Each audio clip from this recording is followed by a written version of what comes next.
We'll keep it.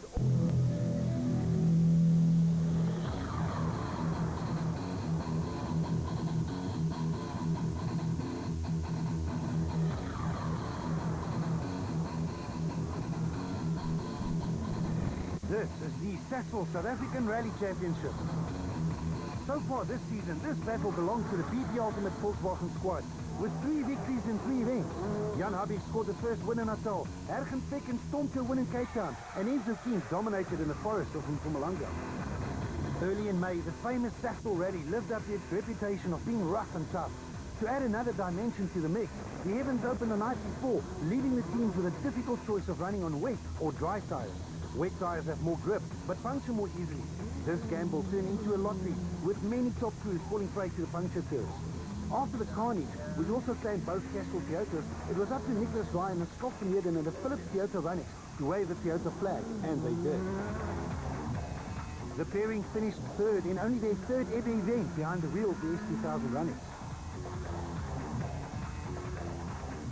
Ergen Fek and Pierre Aris had an overall championship lead to look after. They drove a safe and sensible rally, eventually finishing in a distant second position. But Sasol was all about Enzo Keen and Guy Hodgson, who emerged unscathed to claim the top spot at the podium, winning it by more than a minute in the end. So after 2 second places and a win, Feken is comfortably ahead of the chasing pack. Jan Habig's title defense is still on track, but he has teammate Keen breathing down his neck, courtesy of his Sasol win. Consistency places Japie van Niekerk in fourth, ahead of the first production car of Richard Vaughan. The gap between 6th place Nicholas Ryan and top place Class A7 driver Chris de Wit in 10th is only 8 points. Toyota drivers may not lead the individual driver standings, but the Japanese manufacturer is well on their way to claim another manufacturer's title. Welcome to round 4 of the Sasol South African Rally Championship. After the rough and muddy stages of the Sasol Rally, the championship has moved here. Similar type forest stages in Mpumalanga, only 100 or so kilometers away. But this is the rough and tough and challenging Total International Rally. The 34th Total International Rally is one of the real highlights on the South African rally calendar. Its list of past winners looks like a collection of the who's who in South African and international rallying, and includes names such as Jan Hettema, Jeff Mortimer, Sarel van der Merwe, Tony Pond, Leif Ostrach, Johan Evertse, Serge Damso and Jan Habig. For 2008, the rally is based in Ermelo, but the majority of its 14 stages is situated in the legendary Mpumalanga forest between Ermelo and Swaziland, in the Panbult, Lothair and Warburton areas. As with the previous Sasol rally, the roads on the Total are also rough, blending tight and technical sections with much faster and open areas. It's quite a long event, this one. So some rough sections, so you've got to get to the end. I think the guy who comes to the end with a clean run will have a podium position. It's a long event, you know, and we've got long stages. You know, you have a problem, you're basically going to drag the car to the end. A lot of hidden rocks on the side of the road, some of them a little bit in the road, so they're quite vicious on the car sometimes. I think a lot of guys will fall out on Saturday. I think they've graded a lot of the roads, which will make them quite fast. The stages are quite technical. A rally is usually a sprint race, but on the Total, endurance plays a huge role. The 3-day, 14-stage event covers 220 competitive kilometers, including the longest stage in South African rally, the 60-kilometer long stage of Jessie-Vale. So different strategies will definitely come into play, and as the clear championship leader, Ergen Fek holds all the aces, but can he afford to take a cautious approach? It's too early in the season, I think, to start taking it easy. So at this stage, we're going to push as hard as we can on Friday and then maybe change the game plan on Saturday again. The 6 times national rally champion obviously knows how to approach a championship, but is Jan Habig on track to defend his title? Of course he is. Other than the retired Serge Damso and teammate Habig, Enzo Keen is the only driver in 16 years with a title behind his name. Can he add a second in 2008? I'm trying my best to do that. It's probably one of the most competitive environments in South African rallying, I think, in 20 years. The second day of the Sasol rally was used as a test session for the Castrol Toyota squad of Mark Ronier and Johnny Gemmell. Between them, they unofficially set the fastest stage times on every gravel stage. Is the stage set for the great Toyota comeback? Yeah, always, we're ready for that. But on the Saturday there, we went pretty well, Mark and ourselves. And this weekend we'll be trying to replicate that. Well, we'll have to wait and see. We've done our homework, and the cars are feeling great. But, you know, with the rallying, you never know. 3 consistent finishes see Richard Vaughan in front of the production car field, ahead of much faster, newer machinery. Yeah, we're excited. We never expected to be here, but it seems everybody else is falling by the wayside as we seem to be making it the end of rally. So we're going to keep doing whatever we've been doing. It seems to be working. Fernando Rueda is a former production car champion, but the Spaniard currently finds himself second in the production car standings. The fact that the guy, I think on the Evo 6, Richard Vaughan, I think, is in front of us. Well, he's not the fastest, so with a bit of luck we'll be able to get back there after this rally. But he's got reliability and he's finishing everything, and that's how you win championship. Charles Wilkin is chasing his first production car title, but he does not have fond memories of the total rally. We had a roll here last year, within the first 400 meters in the bank, so I'll definitely take it a bit more cautious this time around. Paul Pfeiffer is not yet in the title hunt, but the Cape Townian is blisteringly quick and won this category on the Sassel. Yes, yeah, in the last 2 rallies I've been going very well, but I'm not actually expecting to do too well here because I'm not really as well prepared. Those are just the battles in the top S2000 and production car classes. Further down the field, the battles are just as fierce. In the top 2-wheel drive category, or Class A7, Christopher currently has a comfortable lead. Yes, we'll be trying to keep that lead, and it's just, you know, hit it from the start and try and stay ahead. Class A6 veteran Craig Trott is again in front, but it's getting closer.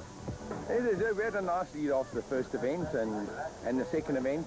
Third event we lost our advantage a bit. We're still 9 points in the lead, but you know, in this game, 1 non-finish and there goes your 9-point gap. In spite of a roll during the previous round in Sabi, Andre Kleinberg still has daylight between himself and the rest of the Class A5 field. In Class N3, Costa Komotarakis has a slender 1-point advantage over Rodney Kasagi. At the beginning of the year, it was always the plan to go out to try win N3. We've had a couple unfortunate incidents during the year. Started off very well. The aim is to carry on. So the action is about to get underway, but before the 56 entrants embark on this great adventure, there are still some final preparations to be sorted out.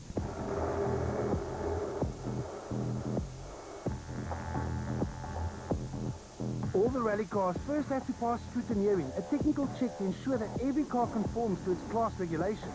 The cars must not only be legal, but they must also be equipped with necessities such as a warning triangle and a medical kit for each occupant. As they will be driving on public roads during open sections, the cars must also be road legal, complete with lights, hooter and indicators. Meanwhile, back at the service park, service crews are preparing the right choice of tires, checking tire pressures and getting fuel ready. This is it, the start of the demanding 34th Total International Rally, and the start of an adventure that will include 14 stages, 220 competitive kilometers, rocks, dust, and of course, fierce competition. It's Thursday afternoon and the Total Rally is about to get underway with the first stage. But the drivers will have to wait until tomorrow to tackle the real forest stages, because this first stage is a super special stage right here in Ermelo, in front of all these spectators. But a super special stage means that 2 drivers will actually race each other. In a super special stage, 2 drivers tackle the stopwatch and each other at the same time over the same route. They start on different loops and cross over halfway. By the time they join the same stretch of road again, they should be neck and neck.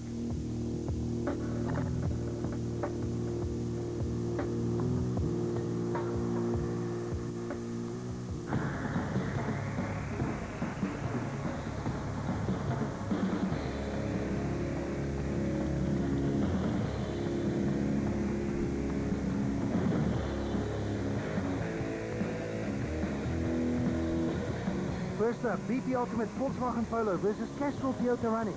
Championship leaders Hergen Specken and Pierre Hardy versus Johnny Gemmel and Peter Marsh. A long and tough rally is never won on the first stage, but this didn't stop Specken from flying past the finish for the win and recording faster stage time.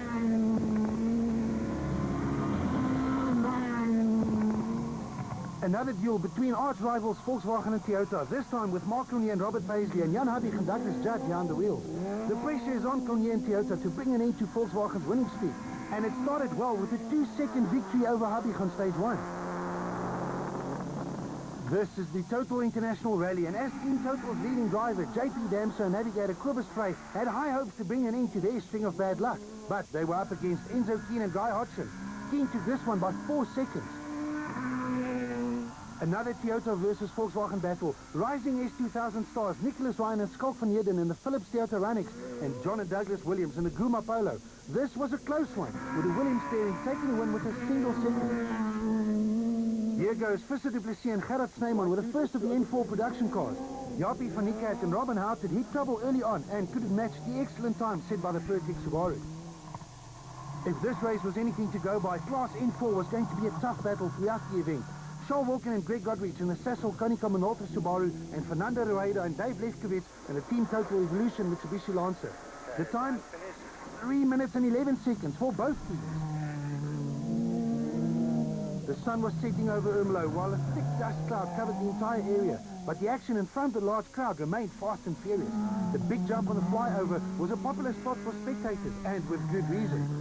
The high jump of the event award went to husband and wife pairing and current production car points leaders Richard and Natasha Vaughan in a Mitsubishi Lancer. That had you heard.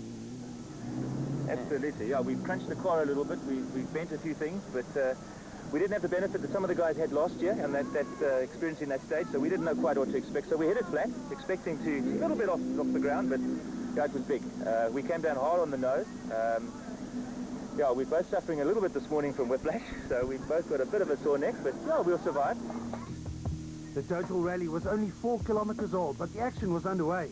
You don't normally gain much time in only a 4-kilometer stage, but Ficken and Aris already had a 2-second lead over teammates Keen and Hodgson.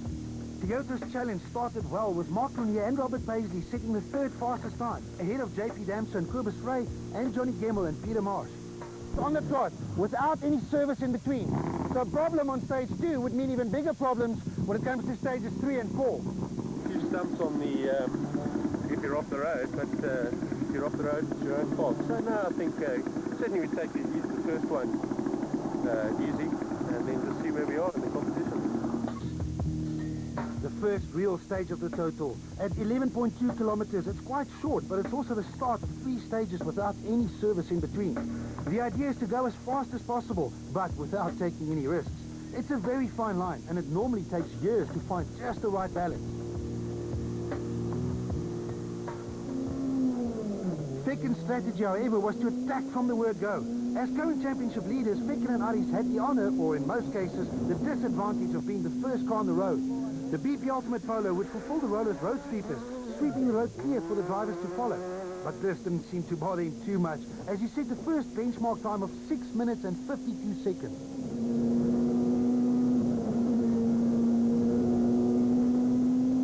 Habib and Judd are the defending champions and the winners of this event last year. The BP Ultimate Polo flew through stage 2 in typical Habib style, but with a time of 7 minutes, the champion lost 8 seconds to teammate Fecken. I'm standing at the start of the first real stage of the event, and there's already a gap. It means Enzo Keen is out of the event. It's a bit of a concern if you drive a car after a stage into a holding area and tomorrow it's broken. So we are a little bit concerned about it, what happened there, but we'll have to investigate a bit more. The car worked very well yesterday, but this morning wouldn't even start. That's very sad news indeed, but for the rest of the field, it means one less team to worry about. Nicholas Ryan and Schalk van Heerden recorded their first ever S2000 podium earlier in May, and were determined to take this good form into the total. But with a time of 7 minutes and 3 seconds, he was falling a little behind. Yeah, we had a bit of a off on the right line just before the end here. Not too bad, but lost a little bit of time. JP Damson and Kobus Frey are undoubtedly the unluckiest team in the top S2000 class.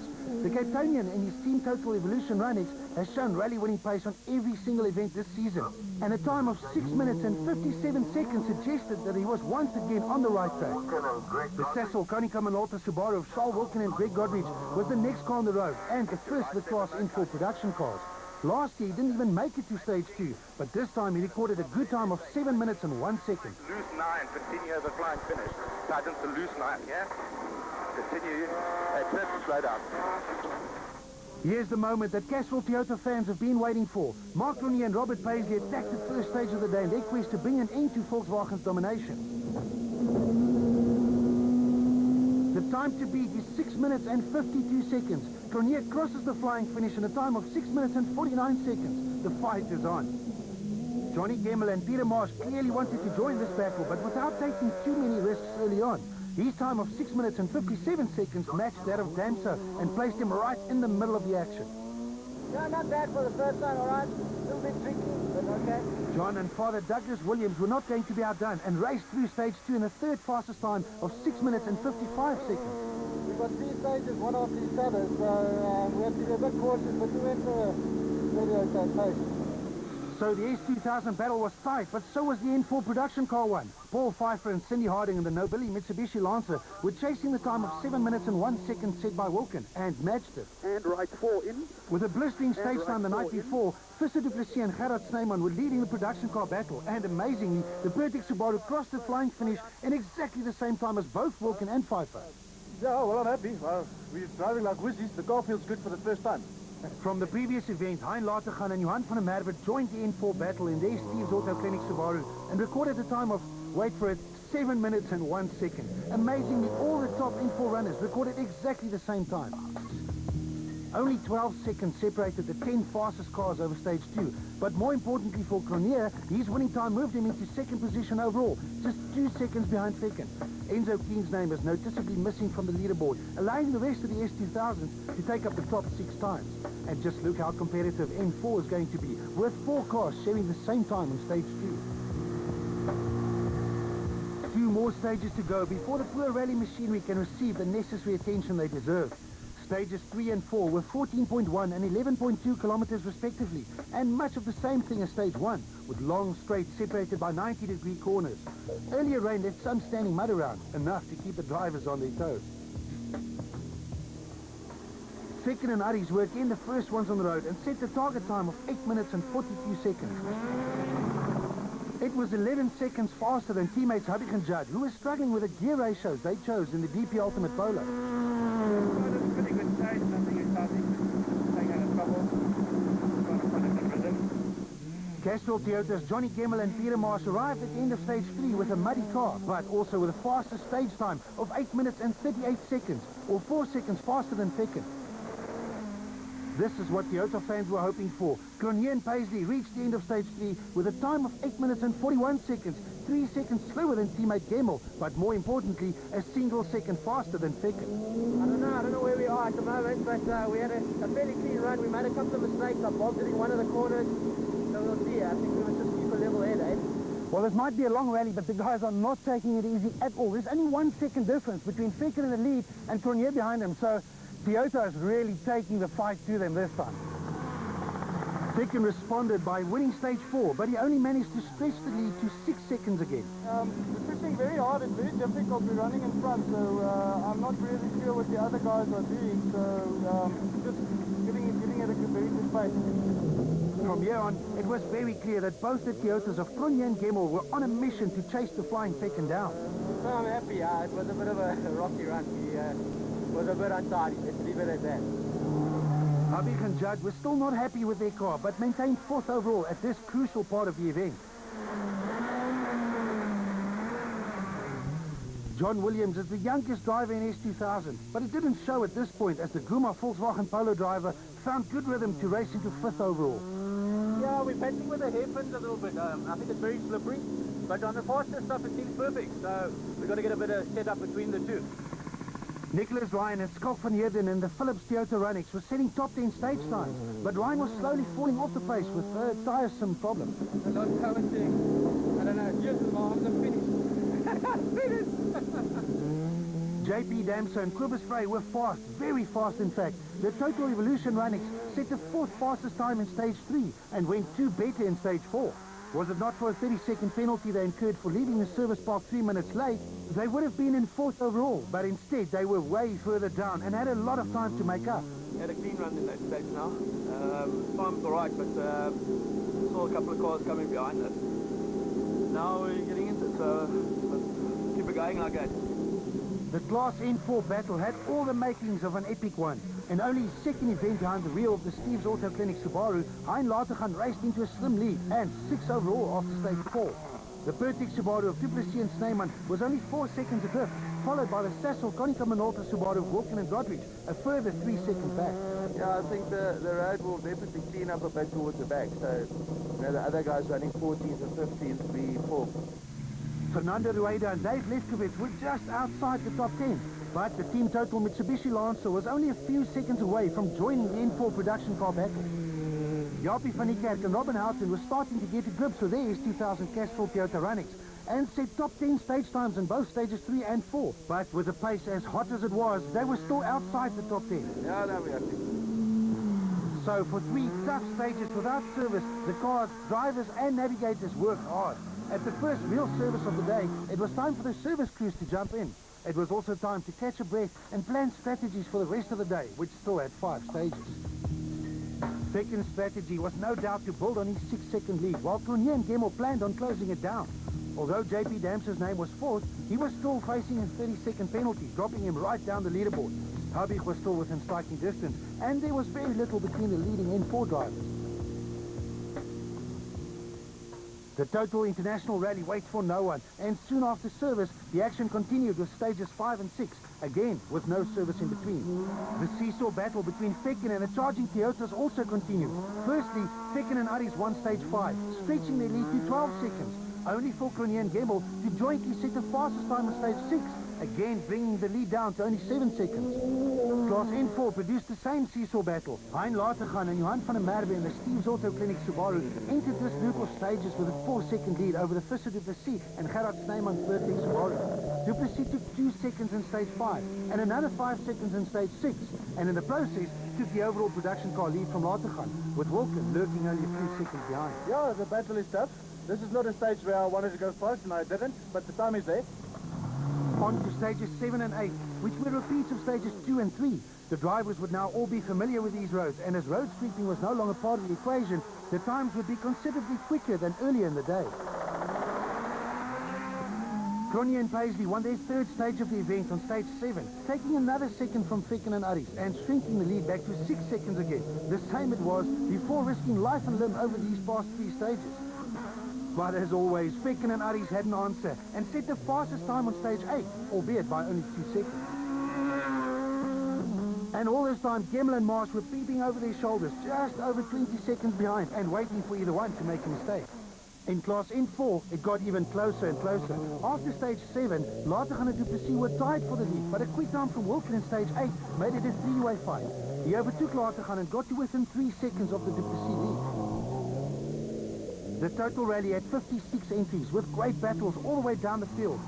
In Class A7, the top 2-wheel drive class, former Northern Regions champion Michael Otto and co-driver Armando Tue and the Barloworld Toyota Corolla drove brilliantly. Otto set the pace throughout the grueling Friday stages. The current off-road special vehicles champion Evan Hutchison with Greg Gericke in the hot seat had his best outing in the Team Motorrad Toyota Runnings since moving to the world of special stage rallying, and maintained 2nd place in Class A7 for most of the day. Behind Otto and Hutchison, a number of very fast Class A7 drivers each had a turn to occupy 3rd. This list included Tien Suban and Henny Boertes in the Salom-sponsored VW Polo, Gugu Zulu and Carl Peskin in the BP Ultimate VW Polo, and Skalkberger and Gert Janssen van Rensburg in the Powerline Africa Toyota Corolla. Class A6 is usually a tough battleground for the Team Total Toyotas of Craig Trott and former driver-turned-navigator Tony Ball and Mohamed Musa and Grant Martin. But this time, Stefan Wilken and Llewellyn Fourie and the Panhard Seeds VW Polo have turned the tables. Wilken was having a clean run and setting the pace, while Musa was suffering from technical problems. This wasn't as bad as Craig Trott. The class championship points leaders fell prey to a rough corner in stage 8, turning the Runnings over. With the help of some of the spectators, the Runnings was turned back on its wheels, but with more than a minute lost. Trott wasn't the only one to have problems with this tricky corner. Namibians Osvaldo Mendes and Harold Hofmeister did exactly the same and got a helping hand from the spectators.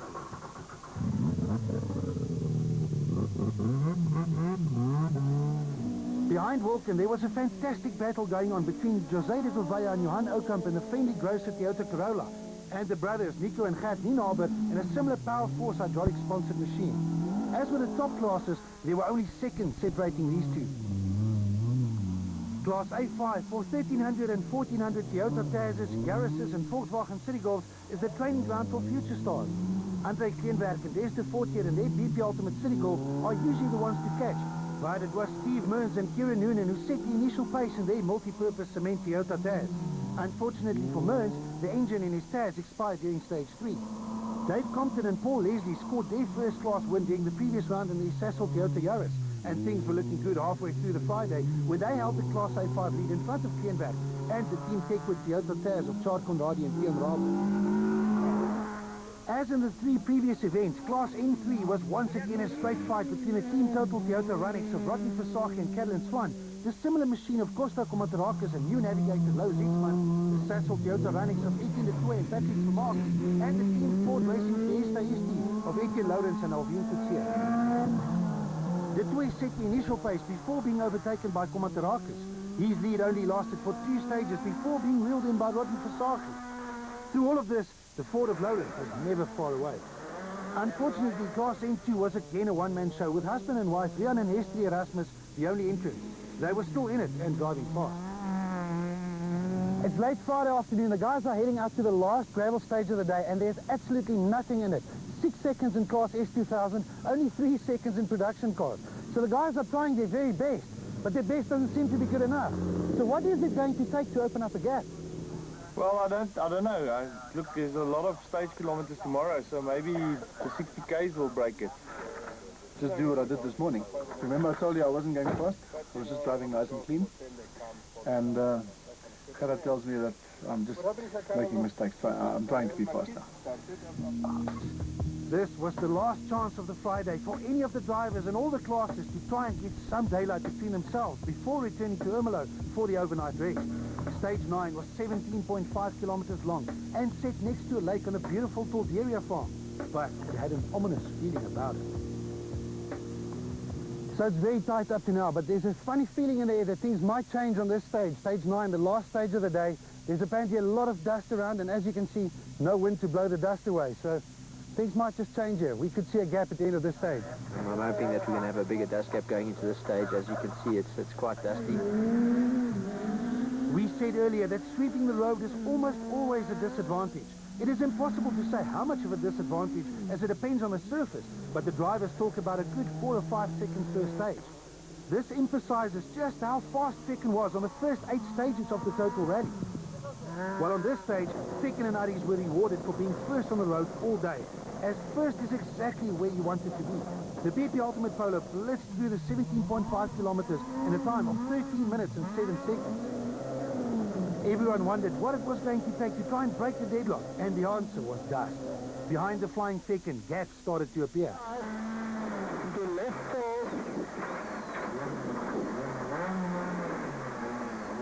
In the beginning of the stage, it's quite a problem. We had to stop about 3 or 4 times. Dead still and wait for 4 or 5 seconds just to find a way. Habig and Judd recorded a time 17 seconds slower than their teammates, and with little or no wind to blow the dust away, especially in the forest section of the stage, the Castrol Toyotas did extremely well to equal Habig's second fastest time and to only lose 17 seconds. But in a battle this close, 17 seconds is huge. Grenier wasn't happy. Someone's loss is usually another man's gain, and there were quite a few drivers who emerged out of the dust clouds with smiles on their faces. The Team Total Runix of Damso and Frey set the 5th fastest time to retain their 5th position overall.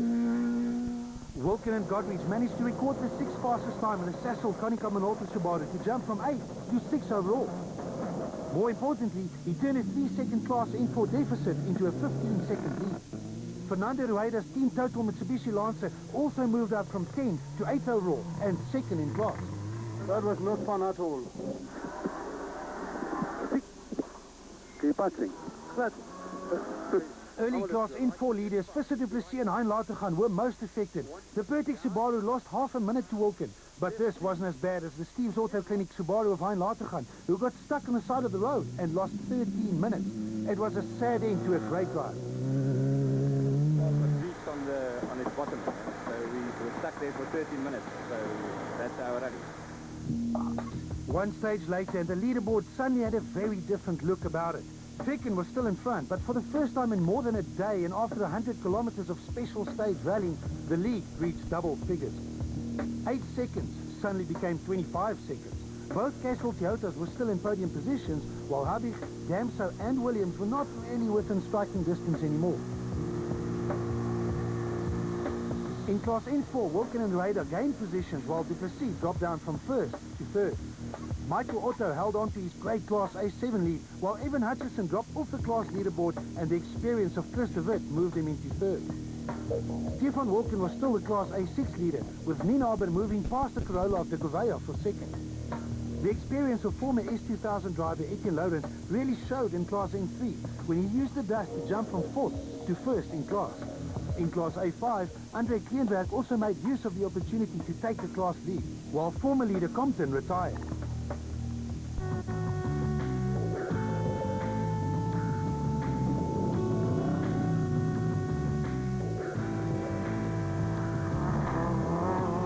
The action on the stages might have been over for the day, but in the service park, the action was still fast and furious, as everyone had time to debate the whole dust issue. You know, the first car is no dust, and then progressively it gets worse. You can see we were 3 seconds in the lead, now we're 28 seconds behind shot. You give lots of seconds away in the dust. Last year I think we lost a minute just because of the dust. Yeah, I think it's a bit of a luck of the draw. I'm going to buy my lotto ticket now. Maybe it's my turn next. After the day, we're 23 seconds in the lead, but it's not a lot, you know. If you get a bit of a puncture, you can lose 23 seconds very quickly. I came out of the stage, I was very unhappy. At Span, I'd gone off in the dust, but, you know, then it turns out that the other guys had a worse time than me. So the reality is you cannot cancel the stage. Once somebody's gone through the stage, and it's a time, it's impossible to cancel it. The rules don't allow for it. My take is my guys went through it quite quickly, and I'm happy with the stage. But as they say, the show must go on. The organisers decided that dust is unfortunately an integral part of rally.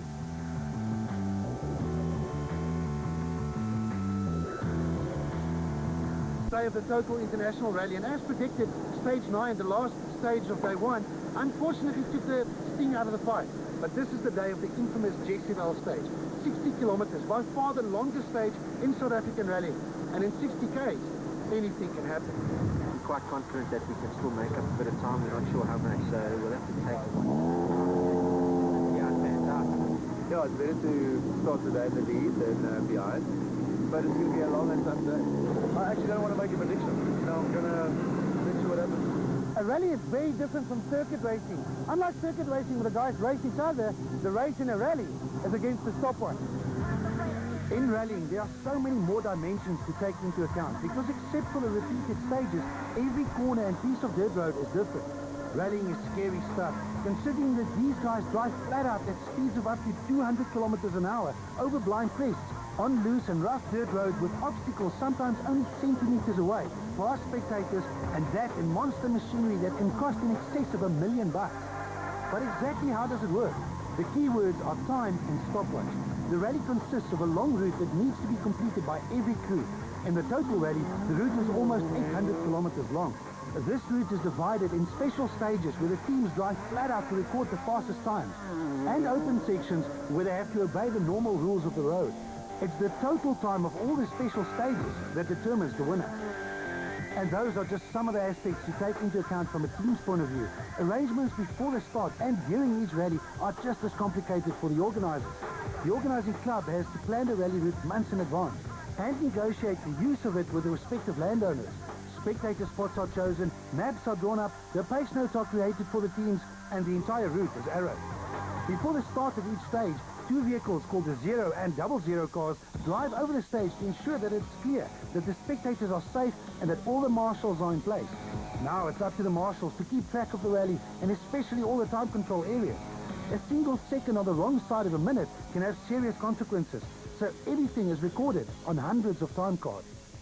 At the end of the event, it's all up to these guys, the scorers, to make sense of all those complicated time cards. And with a little luck, soon after the last stage, we should have a winner. On the final day of a round of the Sasol South African Rally Championship, the top 8 drivers get to choose their road position for day 2. Often the starting grid for the final day would be a perfect reversal of the standings, but this time round it looked a bit different, with Fick and Percy choosing to start 6th, Tournier 4th and Gemmell 5th. As the last driver to choose, Fernando Rueda ended up in the road sweeping position. But why did Ficken choose 6th and not the usual 8th? Well, the reason behind it is that you don't want to go into that 60k stage with a slower car in front of you. You know, if he loses a minute, then you're already in his dust. If something happens with his car, then it might even be worse. So yeah, I just wanted 2 or 3 faster cars in front of me. Being first on the road not going to help. You know, we've got to sweep. But you know, as I said last night, part of the game. It's also maybe a slight advantage too, because then I don't see all the lines from everybody else which have made mistakes. So you kind of focus and concentrate a bit more than normally. You can rely on brake markers from other cars, which you normally do see. Stage 10 of the long and tough Total International Rally. Busby won. A 16.3-kilometer test of speed and handling through the forest near the Warburton area.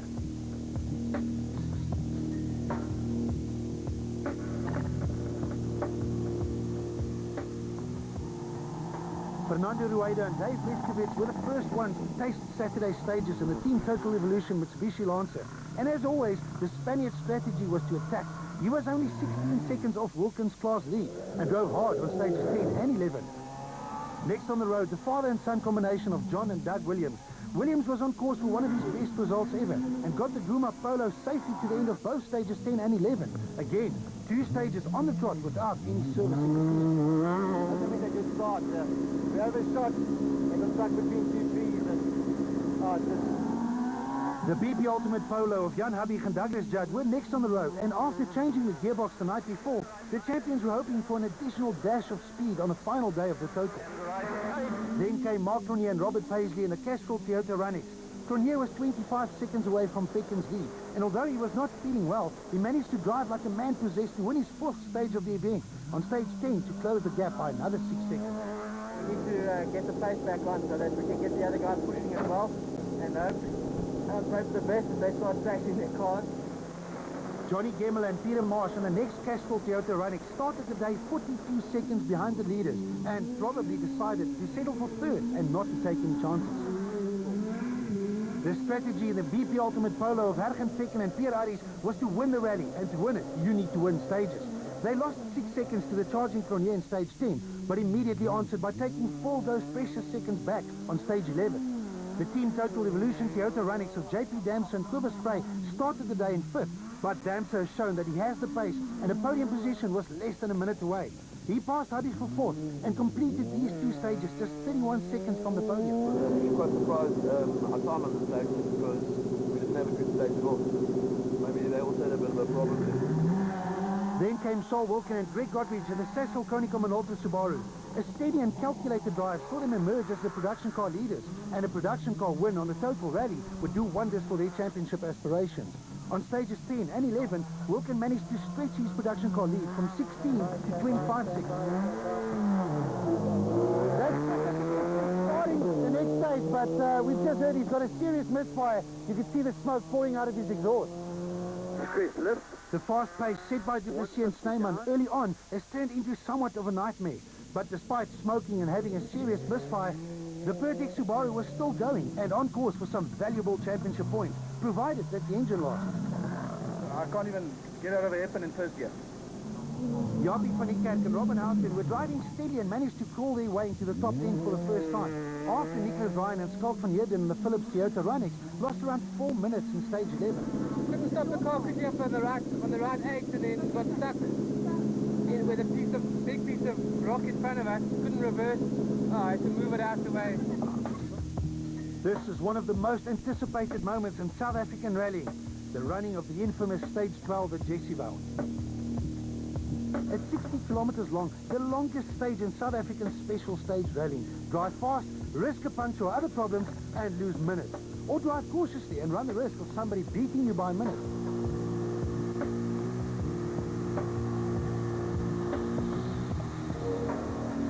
How do you approach such a stage?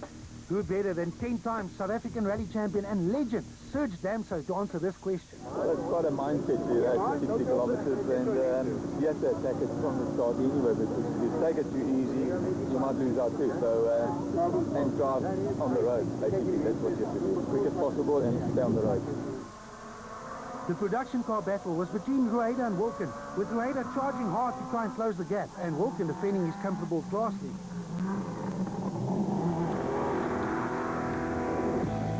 When we compare them through the same corner, it's clear that Rueda was pushing hard to try and close the gap, and Wilken was nursing his lead. But soon after this corner, Rueda's charge would come to an end. Jessyville has claimed its first big victory. Yeah, we pushed a bit and then we saw Fernando about halfway standing next to the road, so we decided to tap off. and get it to the end. This stage would probably determine the overall result. Cronje was still desperately trying to close the gap, but Ficken knew this and was pushing as hard as he could. They were both flying, but by comparing the event's fastest two drivers so far in the same corner, it's easy to see the difference in results. But soon after, things would change. As predicted, the 60-kilometer-long Jesseval stage did determine the result, or if not, it did bring an end to the fantastic Mark Cronje and Robert Paisley challenge. The Castrol Toyota finally tried enough and forced him to retire. As we were going through, we hit a couple of jumps, and yeah, it was fine. We hit, I think it was about 28 k's in, we went quite hard, and it seems to have shifted the nose or something, because after that, the throw in the gearbox was a lot shorter, and about 5 k's after that, it just got jammed in fifth, and that was all we had. Meanwhile, Ficken and Aries were simply flying in the BP Ultimate Polo, putting any doubt at rest and officially stamping their authority on the event by blitzing the field on this important stage. Their time of 37 minutes and 44 seconds was exactly half a minute faster than the second fastest time posted by JP Damso and Cobus Frey in the Total Revolution Toyota running. Yeah, look, we gave it a really hard push, and I saw Mark at about 30 k's, so we could slow down, but my concentration was up, but my rhythm was in, so I just kept the hammer down. Here's the difference. After 20 kilometers, or a third into this long stage, Ficken has already opened up a healthy lead. 20 kilometers of rough forest rallying later, and Ficken is now even further ahead. And this is only the difference between the two fastest times on the same stage. By the time Ficken and Aries reached the end, Damso and Frey was still exactly 50 seconds away.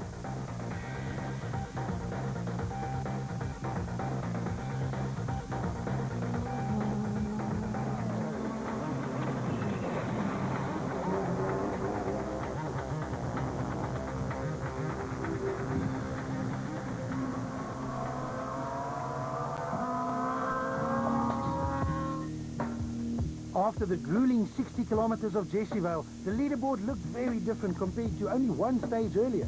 Ficken was still leading, but Cronje was missing, and the gap between first and second has jumped to a full minute and 23 seconds. Williams jumped from 8th to 5th, and with Radar missing, Jaapie van Niekerk and Visser du Plessis, in spite of taking lateness due to his misfire, and Nicholas Ryan all gained position. The Rally Chicks sisters Lola and Megan Verlof also moved into the top 10. Jesseval also caused some major changes to the leaderboard for all the rest of the classes. In Class A7, the brilliant drive by Michael Otto came to an end when his Corolla stopped. Schalk Burger also disappeared, allowing Chris de Wit to reclaim the lead, followed by Tien Schubert and Evan Hutchison. Stefan Wilken survived Jesseval to hold on to his Class A6 lead, but Mohamed Musa didn't. The Class A5 lead remained unchanged, but N3 changed drastically. The Fiesta of Etienne Lourens broke a ball joint and handed the class lead to Etienne de Tooy. Rian Erasmus drove well and was still running in Class N2. After Jesseval, it was back to Busby for the last real stage of the rally before the teams headed back to Ermelo for a final run over the exciting Super Special stage. The well-known Rally Chicks, Lola and Megan Verlof, drove their Team Total Mitsubishi Lancer superbly to not only claim the third position in the highly competitive production car category, but also arrived in Ermelo in a fantastic 10th place overall. Nicholas Ryan and Schalk van Heerden overcame their fair share of difficulties in the Philips Toyota Runix to finish 9th. Left 3, keep in rock, on right fork, left 9. After all of their misfortunes in the Pertex Subaru, Visser du Plessis and Gerard Snyman were pleased with an 8th place finish. Second in production cars means that their title defense is still alive. Jaapie van Niekerk and Robin Houghton just keep on doing it, finishing safely on every event and bagging valuable championship points in their Castrol Toyota Runix. They were 7th. Into right 3 tightens to narrow 7, 3, narrow 7. Into turn of slippery, very narrow, left 9. With Paul Pfeiffer, Richard Vaughan and Fernando Rueda not scoring any points, 6 overall and a production car victory was a dream result for the Sasol Konica Minolta squad of Charles Wilken and Greg Godrich. Wilken's mission for 2008 is to win the production car title, and he is now well on track. John Williams, with Dad Doug in the hot seat, keeps on impressing friend and foe in the Guma VW Polo. 5th was a great result for Williams, who is getting faster and faster with every event. Defending champions Jan Habig and Douglas Judd were not satisfied with their result, but the points that accompany 4th place overall are still valuable and will keep their title defense alive. Eventually, JP Damso and Cobus Spray managed to turn their luck around and finally converted the excellent pace of their Team Total Toyota Runnings into a good result, third overall. After torrid times at the Sasol Rally, Castrol Toyota was back on the podium again, with a great drive from Johnny Gemmell and Peter Mars to finish second. But the Total Rally was all about Hergen Vetten and Pierre Harries and the BP Ultimate Volkswagen Polo. With 2 victories and 2 second-place finishes in just 4 events, it is going to be an uphill battle for anyone to try and stop them from becoming the 2008 champion. Second's winning margin was a more than comfortable 1 minute and 15 seconds. But second was a very welcome return for both Gemmell and Toyota to the podium. Damso showed good pace throughout the event to finish third, and ahead of champion Habig and John Williams. Wilken is the first production car home in 6 overall, and a great drive sees the Rally Chicks appear on the leaderboard. Christopher Witt and Dean Redlinghuis extend their Class A7 lead with another win in the Team Total Runnings, courtesy of Michael Otto's earlier problems. Ken Schubert and Henny Boertes in the Salom VW Polo claimed second, ahead of the ever-improving Evan Hutchison and Greg Gericke behind the wheel of the motorized Runnings. Yeah, we've had a good day. You know, we won the first stage yesterday for the first time with our first stage win, and it's only our 4th rally now, and we've had a lot to learn, so it's been but it's the first time we've taken the fight to the guys in A7, so we've been swapping times with some of the different competitors, but we've managed to hold on to second the whole day, so we're very happy. Stefan Wilken and Llewellyn Fourie were flawless all weekend to claim a fantastic Class A6 win in their Panos C VW Polo. Unfortunately, we had a bit of trouble, but eventually it paid off and we got our win, and we can work from here, and hopefully it's good for the championship. Wilken was ahead of the brothers Nico and Gert Nienaber, who made an excellent transition from regional to national rallying in their Power Force Hydraulics Toyota Corolla. Despite a roll on day one, Craig Todd and Tony Ball recovered in a Team Total Toyota Runnings to finish third in class and to retain their class points lead. Chad Conradi and Ken Robert took the Class A5 lead early on a Saturday in their Team Tech with Toyota Taz and never looked back. Thursday night, the gear cable came out, so we lost 2.5 minutes. After that, the next day we decided just to go for it. It went well. Everything came together. Andre Steenberg and Des de Fortier rolled their BP Ultimate City Golf for the second event in succession, but still managed to finish second and retain the championship lead. Eric Storbeck and Etienne Malherbe in another City Golf took the final Class A5 podium position. Class N3 was a battlefield as always. After knocking on the class victory door since the beginning of the year, Etienne Letour and Patrick Vermaat from the Sasol Toyota Runnings finally pulled it off. Costa Komotarakis keeps his championship lead as he finished ahead of Team Total's Rodney Versage. Christopher Witt bags another Class A7 win with a margin of 25 seconds over Ken Schubert. Evan Hutchison makes his first appearance on the class leaderboard. Stefan Wilken stormed to a Class A6 victory by almost 4 minutes. Chad Conradi grabbed Class A5 ahead of Kleinwerk and Storbeck. Almost 5.5 minutes separated the two from Komotarakis in Class N3. And Rian and Hester Erasmus again finished this tough and grueling event in their Class N2 Toyota Corolla. At the Ermelo finish of the action-packed and drama-filled 34th Total International Rally, the taste of champagne was sweet, especially if your names are Hergen Vetten and Pierre Harries.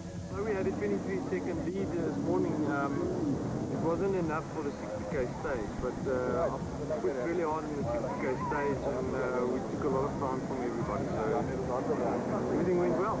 From Mpumalanga, the Sasol South African Rally Championship moves to the Eastern Cape for the spectacular Volkswagen Rally in and around Port Elizabeth.